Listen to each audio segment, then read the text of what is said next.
en el episodio anterior de El Error.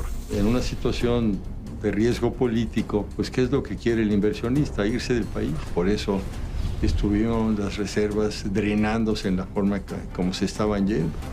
Los tesobonos los emitió el gobierno federal, pero a corto plazo. Ya no quisieron renovar, es lo que se llama la deuda pública flotante.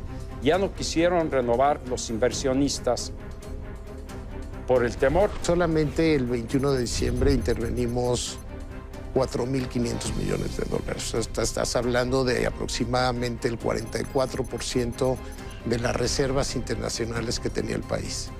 En ese momento pues, nos dimos cuenta que pues, esto era insostenible. No fueron extranjeros los que fugaron los capitales, como se dijo entonces. Fueron fundamentalmente mexicanos. Pasaron la voz y la gente comenzó a comprar dólares hasta que vaciaron las arcas del Banco de México. Y esto motivó también pues, que pues, ya sabemos, algunos inversionistas se beneficiaran pues, de una información privilegiada. Incluso la respuesta del presidente Zedillo fue a través de Luis Telles, que fue su jefe de asesores, fue que el presidente estaba descansando y que no podía ser molestado. Jaime Serrapuche sabía esa noche del 19 de diciembre que tendría que dejar el cargo. Cuando viene el cambio de sexenio, creo que el presidente Zedillo comete el error de no depreciar el tipo de cambio en ese momento. Ese fue el error de diciembre. Transitar de un modelo de banda cambiaria a otro de libre flotación en el precio de la moneda, sin que los nuevos operadores políticos tuvieran la experiencia interna y sobre todo la confianza exterior para realizar una operación tan complicada. The United States has a lot at stake in Mexico. De 1995 al 2000, 1.209.000 mexicanos emigraron solo a Estados Unidos.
Técnicamente, todo el sistema bancario tronó automáticamente. Estalla, ¿no?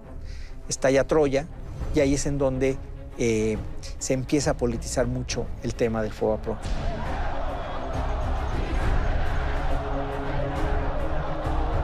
Cuando se enferma todo el sistema financiero, El problema ya no es el sistema financiero, el problema es la economía y es el bienestar de la gente. Las empresas y las familias habían adquirido deudas muy importantes con la banca.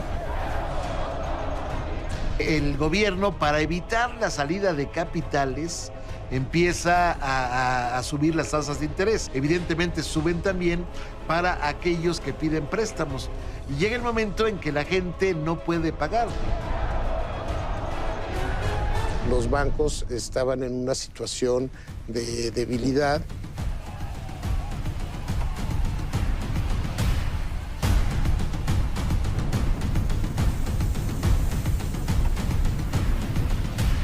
Quedó claro que los bancos en manos del gobierno pues no estaban operando adecuadamente. Y no solamente fue un proceso inducido, sino que fue un proceso en el que también se compraron estos bancos sin tener el dinero disponible para hacerlo. La Constitución obliga, en el caso de ventas de activos del sector público, vendérselos al mejor postor, no al más calificado. Punto.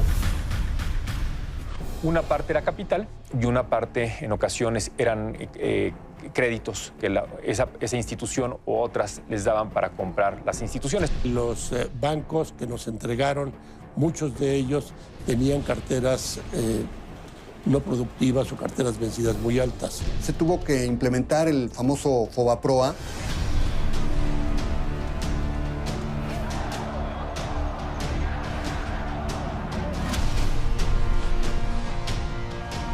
No están los nombres, pero sí los montos y los créditos que fueron transferidos al FOBAPROA por cantidades realmente muy grandes. Por privacidad y secrecía, el comité de auditoría, que estaba integrado por 6 diputados, adoptamos la palabra de honor de depositar esos nombres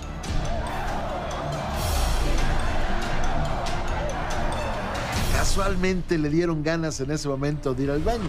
El diputado José Paoli Bolio se ausentó y eso derivó en que México el gobierno asumiera la deuda de la banca.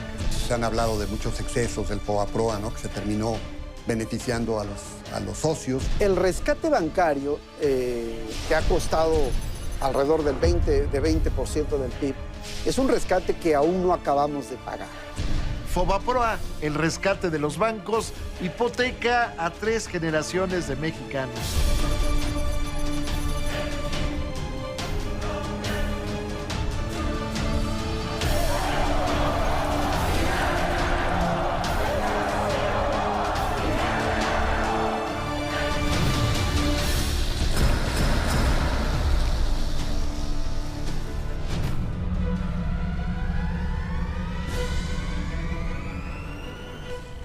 El país estaba financieramente en ruinas. La crisis desatada en diciembre de 1994 se generalizó como reguero de pólvora entre la gente. No había dinero, no había empleos, la economía se paralizó. Pero no las deudas, que de la noche a la mañana se duplicaban o triplicaban por las tasas de interés. Ya no había manera de sostener ese tipo de cambio con ese nivel de reservas internacionales, porque además tenías una emisión de tesobonos de aproximadamente 29,000 millones de dólares, que si bien pagabas en pesos, lo que los inversionistas hacían, les entregaban sus pesos y se volteaban al mercado cambiario a comprar dólares. En diciembre entonces tenemos 2 bombas que están estallando al mismo tiempo, o más bien que una estalla y es al estallar la bomba macroeconómica, esta de la devaluación del tipo de cambio, se traslada inmediatamente al problema bancario. Las empresas y las familias habían adquirido deudas muy importantes con la banca después de la reprivatización de 1992 y todas esas deudas estaban contratadas en lo que llamamos tasas variables, es decir, tasas que se ajustan a las condiciones del mercado de acuerdo a la inflación y al riesgo de pago. Cuando viene la devaluación de 1994, el gobierno, para evitar la salida de capitales, empieza a subir las tasas de interés. Es decir, para hacer atractivo que el dinero del exterior o el mismo del interior se quedara en el país. Y cuando suben los intereses para aquellos que ahorran, evidentemente suben también para aquellos que piden préstamos. Y llega el momento en que la gente no puede pagar. ¿Por qué cayó la banca al borde de la bancarrota? Porque el ciclo se truncó. Básicamente, el trabajo de un banco es resguardar el dinero de los ahorradores. Reúne el de muchos y lo invierte otorgándolo como crédito a quien lo necesite. El deudor paga una tasa de interés durante todo el tiempo hasta que liquida el préstamo. De esa manera, además de obtener ganancias, el banco puede devolver su dinero a los ahorradores también con un rendimiento. Como las tasas de interés volvieron impagables muchos créditos, había deudores perdiendo su patrimonio y ahorradores en riesgo de no recuperar su capital. Los bancos, desde el momento en que comenzaron a tener esas enormes carteras vencidas porque la gente no las podía pagar, no era que no quisieran, es que no las podía pagar, pues comenzaron a tener necesidad de enormes reservas y prácticamente no tener utilidades. Entonces, eso fue lo que ocasionó que la gente dijera, bueno, ¿cómo voy a invertir en un banco si no me puede producir un rendimiento adecuado? Y ahí es en donde viene entonces la necesidad de pensar en un rescate bancario, que tiene otro tipo de complejidad, pero ahí es en donde se desata la necesidad de rescatar al sistema bancario. Se tuvo que implementar el famoso FOBAPROA, que fue pues un apoyo, digamos, para tratar de sacar adelante a muchos deudores. Si a la gente que le prestas el dinero no te lo paga, pues cuando te tienes que voltear con la gente que te prestó ese dinero, le tienes que pagar. Y si el capital no es suficiente, tienes un problema.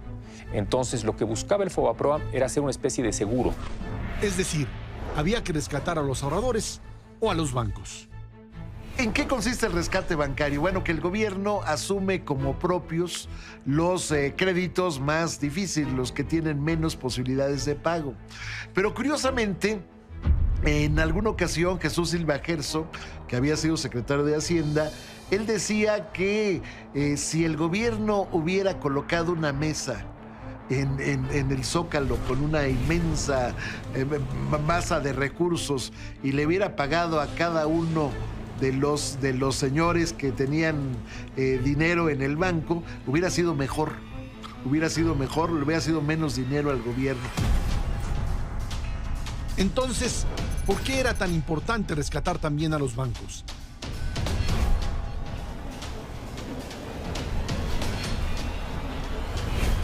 La clave estaba en los compromisos internacionales de México.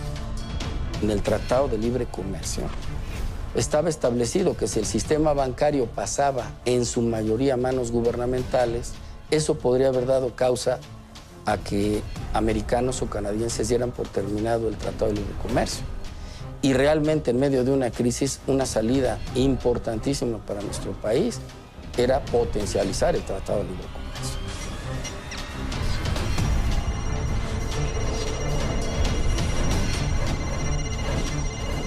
La banca mexicana había sido propiedad del gobierno desde septiembre de 1982.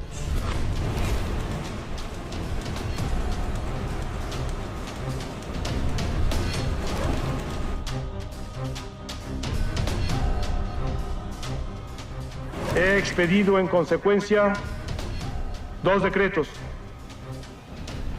Uno, que nacionaliza los bancos privados del país.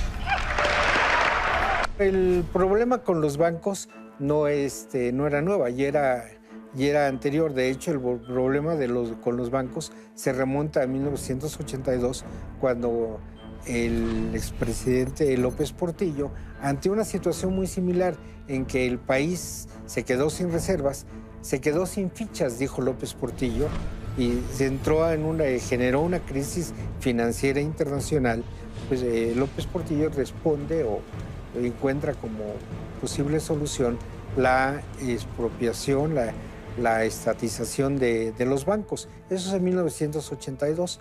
Sin embargo, pues a lo largo de 1982 a 1990, pues quedó claro que los bancos en manos del gobierno pues no estaban operando adecuadamente. El gobierno de Carlos Salinas dispuso que los bancos volvieran a manos privadas. Antes de arrancar con el proceso de venta en 1990, creó el FOBAPROA. El siglema significaba Fondo Bancario de Protección al Ahorro, un fideicomiso en que los bancos hacían aportaciones regulares. El Banco de México servía como fiduciario, la Secretaría de Hacienda como reguladora y la Comisión Nacional Bancaria como supervisora. Básicamente era un seguro. En caso de que alguno de los bancos atravesara por alguna crisis, el FOBAPROA respaldaría que los ahorradores e inversionistas no perdieran su dinero. Que los bancos fueran contribuyendo una cierta cantidad de dinero de manera mensual, de manera anual, y esa cantidad de dinero pudiera utilizarse en dinero de los propios bancos para que si algún banco tenía algún descalabro, ese dinero se pudiera utilizar para sacar adelante ese banco.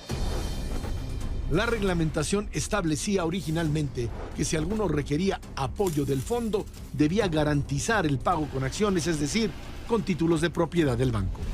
Pero al final de cuentas me parece que el FOBAPRO también ayudó a los endeudados, ¿verdad? Y a los ahorradores también, porque hay que recordar que pues, los propios ahorros se podrían haber visto afectados, ¿verdad? Que fue lo que se trató de evitar, que los ahorradores pues, no se vieran afectados más allá de la quiebra de las instituciones financieras, de los bancos. Ese mismo año se integró el Comité de Desincorporación Bancaria, encabezado por el entonces subsecretario de Hacienda y Crédito Público Guillermo Ortiz Martínez. Para 1991 inició el proceso que duró 1 año y medio. Se privatizaron 18 bancos. Privatizaciones, ingresos de una sola vez, reducción de deuda. El gobierno podía entonces tener menos competencia en los mercados y entonces habría más recursos para el sector privado, por un lado, y por otro lado podía el gobierno tener más recursos para el gasto verdaderamente social. Queríamos abrir la economía. ¿Cómo puedes abrir la economía con la banca estatizada? La evaluación que hace el informe integral sobre la fiscalización del rescate bancario, que presentó años después la Auditoría Superior de la Federación, concluye que hubo muchas deficiencias previas que no se observaron. Con la nacionalización de 1982, no llegó una estructura normativa para asegurar sanas prácticas bancarias. Y entonces las capacidades de supervisión y las mismas personas que estaban en la Comisión Nacional Bancaria se fueron perdiendo a lo largo de los años en que la banca estuvo en manos del Estado. Normal. La gente prefirió irse a las casas de bolsa o se prefirió ir a otros órganos financieros dentro y fuera del país y, por decir así, se desbarató la capacidad de supervisión de la Comisión Nacional Bancaria. Tampoco se consolidó un sistema de garantías efectivas para el otorgamiento de créditos, prevalecía la cultura del no pago y los bancos no tenían alicientes para la competencia. La privatización de la banca fue un proceso que si bien era correcto conceptualmente, privatizar los bancos estatales, sin embargo su ejecución fue lamentable. En la privatización, el cambio estructural financiero se hizo bajo un sistema de supervisión ineficiente, principalmente en la medición de los riesgos crediticios en que estaban incurriendo las instituciones de banca múltiple. Las normas contables anacrónicas y la falta de transparencia de la información dificultaban conocer su verdadera situación financiera. Baste recordar, dice el informe, que la cartera vencida solo registraba el número de pagos atrasados y no el saldo total de los créditos. Además, existía una larga tradición del gobierno de proteger todos los pasivos de la banca, lo que no fomentaba la disciplina y la competencia de mercado. Realmente en la privatización bancaria no pudimos analizar las carteras de los bancos que compramos. Y entonces eso provocó que muchas de las carteras vinieran con serios problemas y con carteras vencidas altas. Esto se pudo corregir con el FOBAPROA. En el caso de Vital, por ejemplo, más del 90% de la cartera que nosotros le dimos al FOBAPROA provenía de las administraciones anteriores. El problema de cartera se hizo todavía más grande por la manera en que los bancos fueron privatizados, el criterio del mejor postor. ¿Por qué el mejor postor? Primero, porque la Constitución así lo dice, así de sencillo, ahí no hay para dónde hacerse. La Constitución obliga, en el caso de ventas de activos del sector público, vendérselos al mejor postor, no al más calificado. Punto. Uno de los factores que se tomó en cuenta fue el precio. Y los nuevos banqueros pagaron un precio alto por las instituciones, más de dos veces el valor en libros.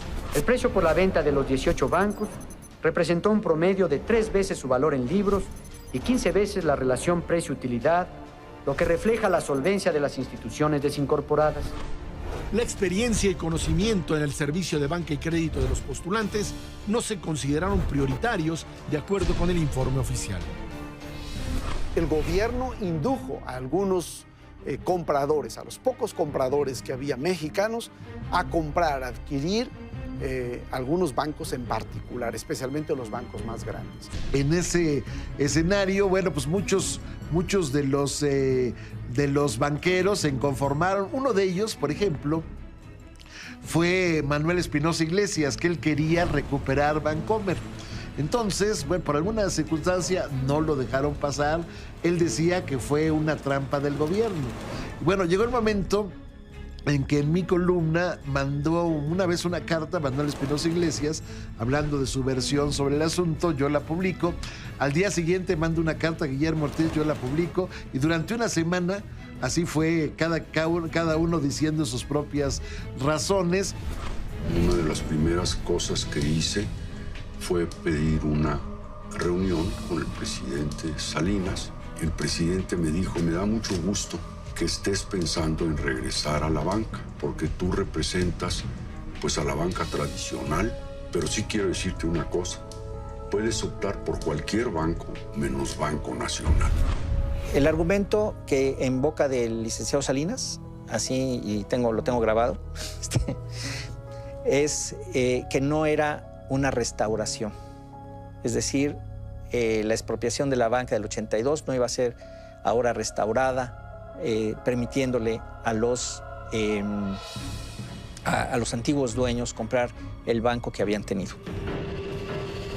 De cualquier manera, los grandes montos que se estaban ofreciendo en las subastas hicieron que la mayoría de los banqueros tradicionales se autodescartaran.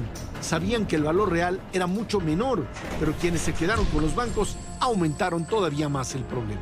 En su mayoría los banqueros nuevos eran cazabolseros. De banca no sabían nada. Y no solamente fue un proceso inducido, sino que fue un proceso en el que también se compraron estos bancos sin tener el dinero disponible para hacerlo. El propio gobierno concedió créditos para comprar los bancos o se hizo de la vista gorda para que los propios bancos comerciales dieran créditos a quienes querían ser accionistas de estos nuevos bancos privatizados. Pues obviamente cuando se permitió de alguna manera la compra apalancada de alguna de estas instituciones financieras, que obviamente generaba ciertos incentivos que no eran los óptimos, una parte era capital y una parte en ocasiones eran créditos que esa institución u otras les daban para comprar las instituciones. Muchos nuevos dueños no estaban inyectando dinero fresco al sistema financiero. Le debían su banco a su propio banco. A esos se les llamaba créditos relacionados. El problema de eso es que al momento de ser deuda y no ser capital, pues tenías que forzar un poco la maquinaria de los bancos para prestar más y tratar de generar un mejor margen para poder pagar esos créditos. Y eso originaba una cartera de crédito que probablemente no era de la calidad óptima y que era más vulnerable para el desarrollo de los bancos. Todo ese exceso no era ilegal. Podía hacerse porque no había regulación alguna que pusiera orden. La Comisión Nacional de Bancaria y de Valores, que ha sido una tradición, desafortunadamente, su esquema de fiscalización preventiva totalmente relajada, por no decir negligente e inexcusablemente indolente. Pues no era difícil percatarse de que si venía un movimiento devaluatorio, pues muchas de esas instituciones iban a tener problemas y bueno, ya sabemos que al final de cuentas, pues muchas de esas instituciones tuvieron que ser rescatadas, algunas de ellas cerradas, intervenidas. para que pues, al final de cuentas no se viera afectado el sistema de pagos del país. De hecho, si recordamos, ya en 93 se había dado la intervención de 3 bancos, de 3 instituciones, Unión, Cremi y posteriormente Banco Obrero.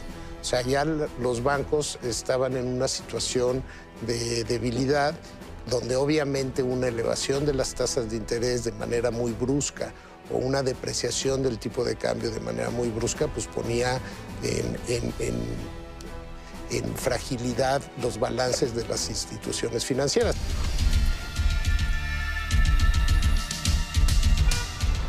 ¿Sabe usted cómo se hizo el mayor fraude en la historia de México? Muy fácil. En plena crisis económica del 94-95, los banqueros metieron a la panza del FOBAPROA muchos créditos irregulares e ilegales. El FOBAPROA fue un fraude, eso es indiscutible. Y ahora estamos pagando las consecuencias. Entre préstamos, autopréstamos, créditos amigos, familiares y socios, los banqueros metieron todo cuanto pudieron. ¿Y para qué? Para que le pasaran la factura a los ciudadanos.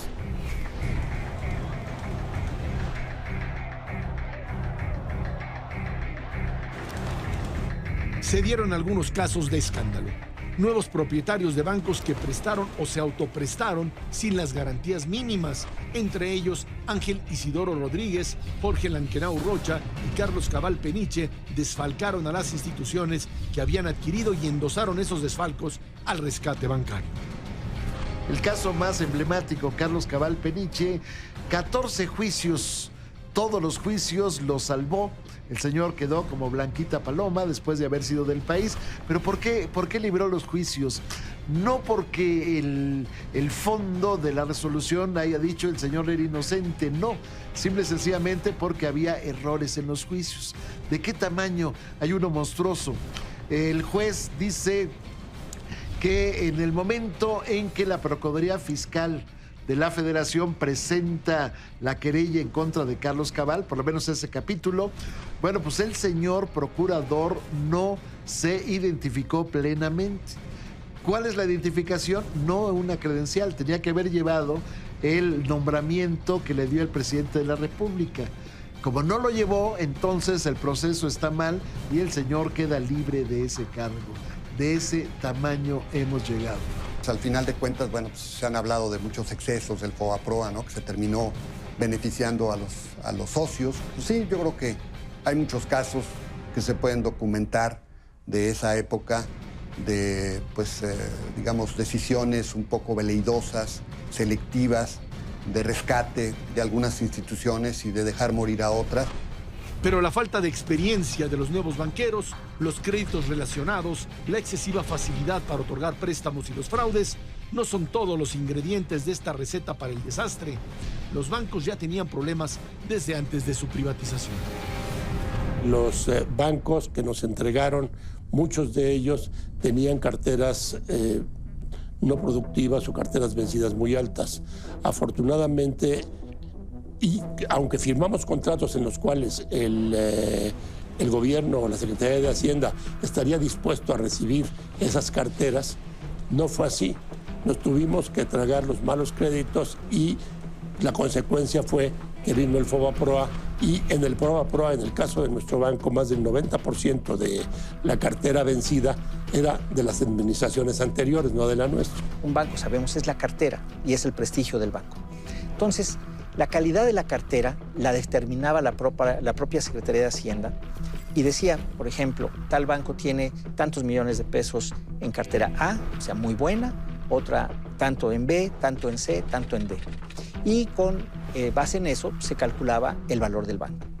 Ahora bien, al no poder ver la cartera en detalle, había una cláusula en el contrato que decía que una vez que hubiera un ganador, después podría revisarse la cartera al detalle y entonces hacer los ajustes que fueran necesarios. Esa cláusula fue muy importante, pero sin embargo se honró muy poco. La banca de desarrollo se enfocó en otros mercados. Lo que hace el presidente Carlos Salinas de Gortari es tratar de reforzar el espíritu de cooperación de los bancos. Abre el escenario de Nacional Financiera para lo que sería más que un banco de desarrollo, un banco popular. abre el escenario para que entren, por ejemplo, uniones de crédito, las capitalizaba Nacional Financiera, empresas de factoraje, es decir, me das tus documentos de cobro y yo te doy un préstamo. Todo eso se fue creando, pero a través de la banca de desarrollo, a través de Nacional Financiera. Pero también hubo excesos. A partir de 1991, el crecimiento de la cartera de la banca de desarrollo también se volvió insostenible. Incluso antes de la crisis de 1995, su situación la llevó a una etapa de saneamiento que se extendió por varios años. El Banco Nacional de Comercio Exterior también tenía algunas dificultades. Había créditos también. Hay uno para el World Trade Center de $35 millones que tampoco nunca se pagó. De ahí que el gobierno asumiera prácticamente la totalidad del capital del World Trade Center. Muchas situaciones estaban de ese tipo y entonces, bueno, pues los bancos estaban francamente en una situación difícil. Y en esas circunstancias estalló la crisis. El FOBAPROA era reciente y por lo tanto tenía pocos fondos que además ya habían tenido que usarse. En la segunda mitad de 1994, ese fideicomiso agotó sus recursos para actuar en el rescate de dos bancos, el Banco Unión y Banpaís, que incurrieron en algunas malas prácticas. El FOBAPROA prácticamente no tenía recursos, pero tampoco era un instrumento apropiado para una crisis de esa magnitud. Simplemente el gobierno tomó lo que tenía a la mano. Técnicamente, todo el sistema bancario tronó automáticamente. Por eso, el tema del rescate del sistema bancario, los programas de compra de cartera y el programa de saneamiento que empezó en 1995, con una situación adicional muy importante. Estando en tal situación el país, tuvieron que pedir prestado al gobierno americano para poder prácticamente fondear a los bancos nuevos préstamos para poder subsistir y no caer en la no devolución de las inversiones y depósitos de los usuarios. Las tasas de interés se dispararon, incluso hasta tocar el 110%. Mucho del desenfreno crediticio se convirtió en cartera vencida, deudas impagables. El mecanismo del FOBAPROA tuvo topes y reglas en un principio, pero en la vorágine se volvió un caos. Absorbió créditos relacionados, otros de personas y entidades que habrían podido pagarlos y carteras de bancos que no estaban tan descapitalizados. Los nombres no se hicieron públicos, se mantuvieron bajo el manto de una ley que defendía a capa y espada el secreto bancario. Para poderle inyectar dinero al banco y que el banco no se quedara insolvente. Ese fue el tema. Entonces, le daba dinero al banco, pero no le daba dinero en efectivo. No tenía el gobierno dinero en efectivo. Le tenía que dar lo que sería un pagaré, era deuda contingente. Le firmaba un pagaré y el balance del banco ya se empezaba a enderezar. Este es uno de esos muchos pagarés. Fechados el 30 de septiembre de 1995, el Banco de México se obligaba a pagar al entonces Banco del Atlántico 2.501.675.559 pesos, además con intereses capitalizables trimestralmente. En las firmas aparecen los delegados fiduciarios del Banco de México y como aval, la Secretaría de Hacienda y Crédito Público. Una solución temporal ante la falta de dinero en efectivo, pero también una violación a la propia Constitución. La Constitución dice que ninguna deuda pública puede ser tal si no es aprobada por el Congreso. El argumento era que no había otra alternativa. Era eso o que los ahorradores no recuperaran su dinero y se colapsara todo el sistema de pagos del país. Se endeudó porque emitió pagarés, el FOBAPROA, a favor del 13 bancos que entraron en un programa de saneamiento y los otros 5 bancos, los grandes bancos, al programa de compra de cartera, y emitió pagarés sin autorización del Congreso Lo que sucede es que el Zedillo, en los primeros 3 años de su gobierno, del 95, 96, 97, que todavía tenía mayoría en el Congreso, la pierde esa mayoría por primera vez. Y después de haber perdido las elecciones, manda al Congreso el decreto por el cual se autoriza esta deuda de los pagarés, 500 y pico mil millones de pesos, para hacer deuda pública. Y lo mete en un transitorio en la ley. Y entonces se dan cuenta de que viene un transitorio y pues olvídense, estalla, ¿no? Estalla Troya, y ahí es en donde se empieza a politizar mucho el tema del FOBAPROA. El presidente Zedillo envió la iniciativa al Congreso el 31 de marzo de 1998. Buscaba transformar en deuda pública los créditos bancarios asumidos por el FOBAPROA, el escándalo. Y como ya éramos mayoría la oposición, evidentemente el primer reclamo fue: ¿cómo nos vienes a pedir el reconocimiento que te lo aprobemos de esa deuda pública si nunca obtuviste autorización? Es más, estuvimos a punto de llevar a juicio político a Guillermo Ortiz, porque él fue el que suscribió. La demanda de juicio político no prosperó, dado que la oposición era mayoría, pero no absoluta. Lo que sí hicieron fue contratar a un auditor externo para que revisara las condiciones de ese primer rescate. Yo presidía la comisión de auditoría a todo el esquema de los bancos y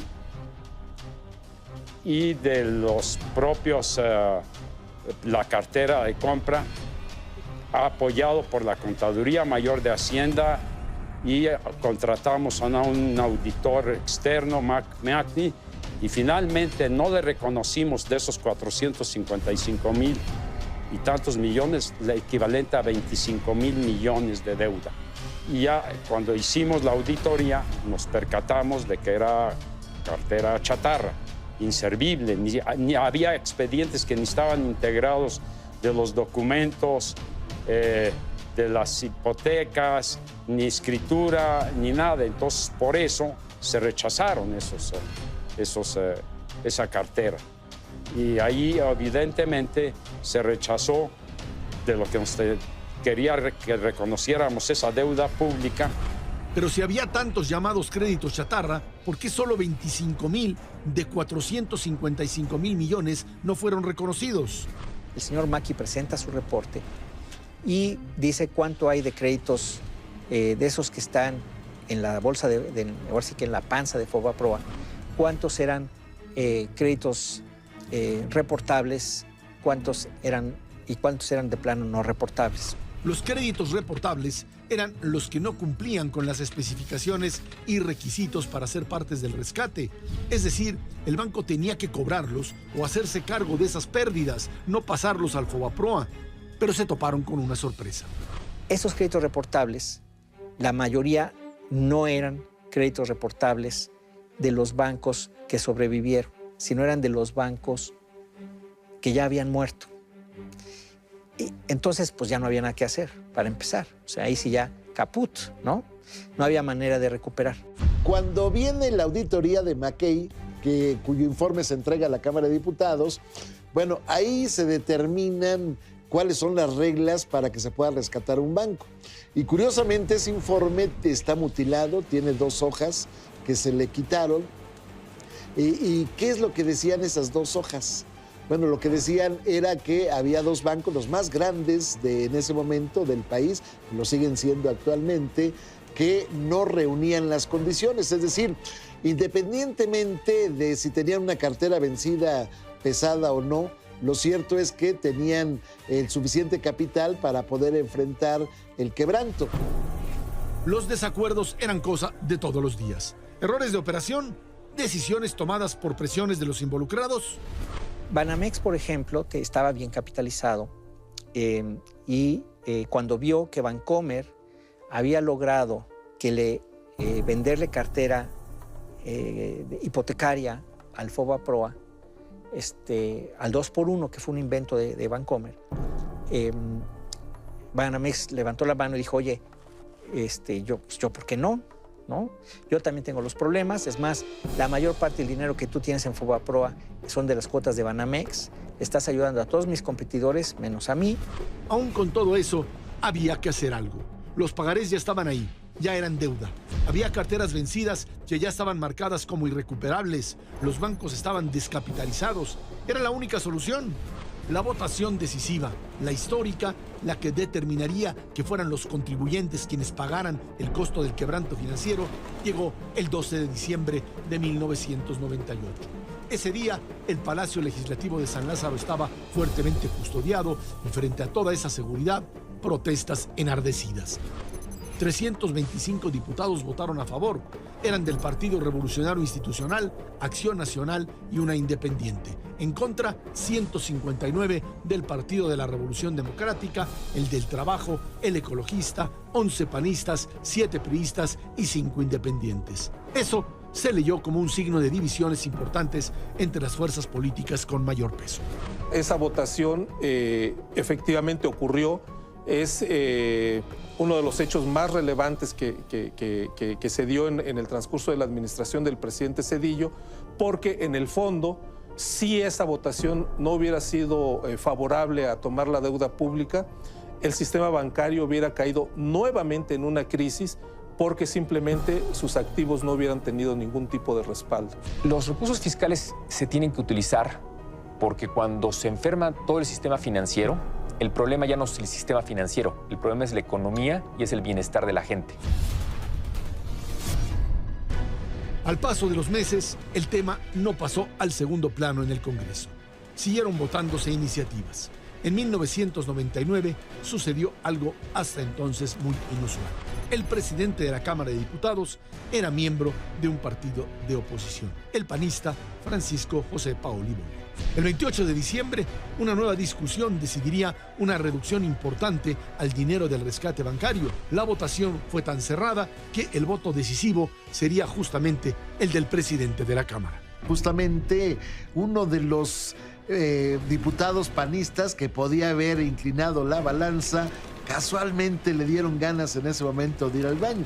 El diputado José Paoli Bolio se ausentó y eso derivó en que México asumiera, el gobierno asumiera la deuda de la banca. Hay que tomar en cuenta que las regulaciones también son aprobadas por el Poder Legislativo.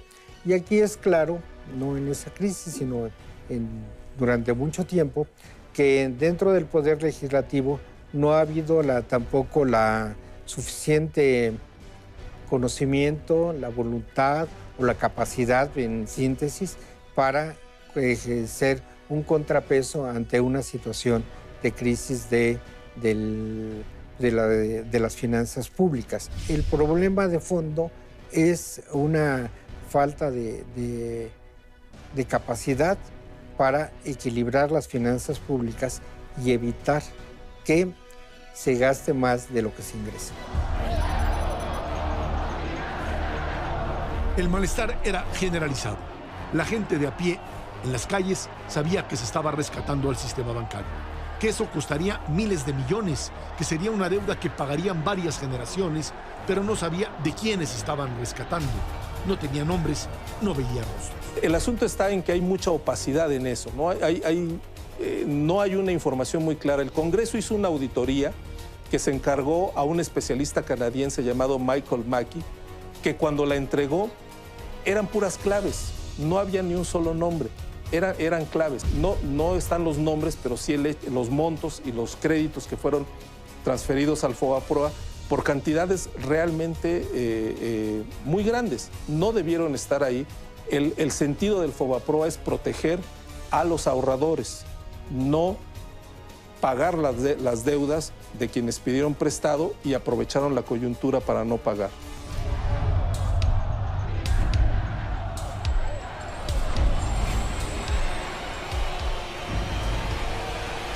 ¿Por qué no se dieron a conocer los nombres? Por ley, el secreto bancario. Por privacidad y secrecía, el comité de auditoría, que estaba integrado por 6 diputados, adoptamos la palabra de honor de depositar esos nombres y yo no revelé esos nombres. Incluso hasta tuvo problema el presidente Fox en su campaña de que yo le di, digamos, el sobre cerrado donde venían los nombres, pero no le di la clave.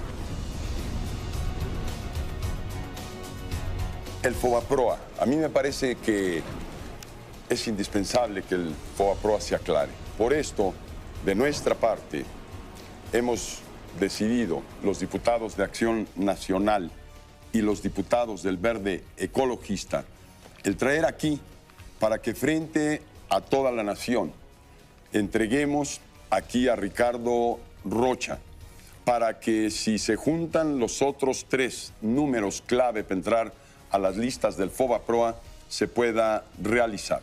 Estas 2 llaves de entrada al FOBAPROA no se las entrego a Cuauhtémoc porque no se las vaya a pasar a Francisco y después se nos pierdan en el camino. Entonces las voy a poner aquí en depósito contigo. Son las claves para entrar a las listas del FOBAPROA. Y cuando él en el primer debate lo dice y lo anuncia, pues finalmente pues no había la clave. Y al día siguiente el que recibió el reproche fui yo. Días después, el entonces diputado del PRD, Alfonso Ramírez Cuellar, dio a conocer listas y datos parciales. Lo mismo hacían otros miembros del partido cuando salía el tema en la discusión política. Andrés Manuel López Obrador le estuvo sacando mucha taja política, sacaba, pues digamos, datos aislados, y que cuando se ven aislados uno podría decir, bueno, por ejemplo, ¿por qué a Juan, a tal empresa o a tal banco le compras este activo en 50 cuando el mercado lo hubiera pagado por 20? Pues es que es justamente, si no le doy 50, pues ¿de qué lo estoy ayudando? O sea, si se trata de darle exactamente lo que le da el mercado, pues mejor que se lo dé el mercado. No sé si me explico. Si no, pues no es apoyo, no es rescate. El costo de la crisis fue alto para las empresas, las familias y las personas. Mucho de él seguiremos pagando por muchos años. En total, 1.326.000 millones de pesos, el 18.04% del tamaño de toda la economía mexicana. De todo ese dinero, el 94.1%, 1.248.000 millones, salen de los impuestos que pagamos todos los mexicanos. Quizás por eso, en un momento dado, la gente pues, tuvo mayor irritación, porque el dinero arriesgado era muchísimo dinero. Era una parte importantísima del presupuesto para 20, 30 años hacia adelante. Cuando hablamos actualmente de que el presupuesto está muy atado, de que no hay margen de maniobra del gobierno, es justamente por ese tipo de cosas. Una de ellas es el FOBAPROA. El propio Congreso lo reconoce. Este documento del Senado de la República es una evaluación de la política económica de esos años. Analiza su repercusión en la banca, la deuda pública y el bajo desarrollo del país. Aprobar la solicitud sedillista implicaba asumir como deuda pública directa del gobierno mexicano los fondos que se habían desviado de los recursos públicos para el rescate de los bancos privados y olvidarse de investigar las operaciones del FOBAPROA. El rescate bancario, que ha costado alrededor del 20% del PIB, es un rescate que aún no acabamos de pagar. Es decir, desde 1995 a la fecha, todavía estamos pagando este rescate bancario. Cada año destinamos en el presupuesto más o menos entre 20 y 30 mil millones de pesos a pagar intereses de ese rescate. ¿Qué implica para los mexicanos? Bueno, implica menos crecimiento, implica menos empleos, implica salarios reales que crecen a una menor velocidad.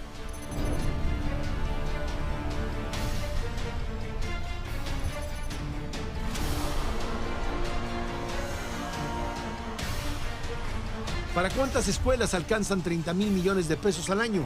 ¿Para cuántas carreteras? ¿Para el desarrollo social en cuántas comunidades? De los bancos que tuvieron problemas en esa crisis, 6 fueron intervenidos gerencialmente por irregularidades detectadas en su operación, ya sea por administración deficiente o por acciones fraudulentas. Todas fueron saneadas y vendidas a otros bancos, o bien liquidadas, vendiendo únicamente su red de sucursales. Otros 9 bancos fueron saneados para que continuaran en operación e hicieran frente a sus obligaciones garantizadas. Al final, la mayoría de las instituciones bancarias mexicanas quedaron en manos de nuevos propietarios, en su mayoría grupos financieros extranjeros.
El error. Ficción, miedo, debacle.